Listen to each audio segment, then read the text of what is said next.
প্রতি বছর জুন জুলাইয়ে ডেঙ্গুর প্রকোপ বেড়ে যায়, তবে ডেঙ্গু নিয়ে এখনও কোনো উদ্যোগ নেই ঝিনাইদহ পৌরসভার। গত 3 দিনের বৃষ্টিতে শহরে জলাবদ্ধতার ফলে বংশবিস্তার করছে এডিস মশা। পৌর কর্তৃপক্ষ বলছে ফগার মেশিন বিকল থাকায় এখনও কোনো পদক্ষেপ নেওয়া সম্ভব হচ্ছে না। এ বিষয়ে আরও জানাতে ঝিনাইদহ পৌরসভা থেকে যুক্ত হচ্ছেন প্রতিনিধি ইমন হাসান। ইমন, এই বছর ডেঙ্গুর পরিস্থিতি কেমন রয়েছে ঝিনাইদহে, প্রকোপ কেমন দেখছেন, বিস্তারিত জানাবেন।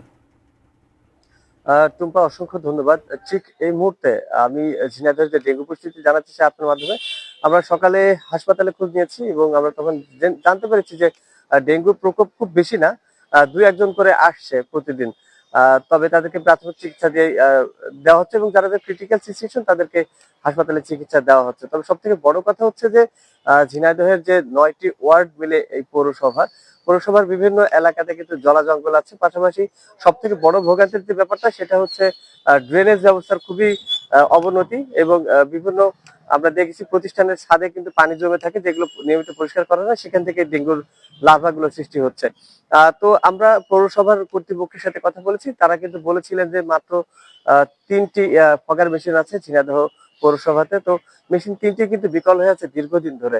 তো এখন পর্যন্ত চোখে পড়ার মতো কোনো ডেঙ্গু নিয়ে তারা কোনো সচেতনতা প্রোগ্রাম বা তারা কোনো ফগার মেশিনের মাধ্যমে মশক নিধন কর্মসূচি করতে পারেনি।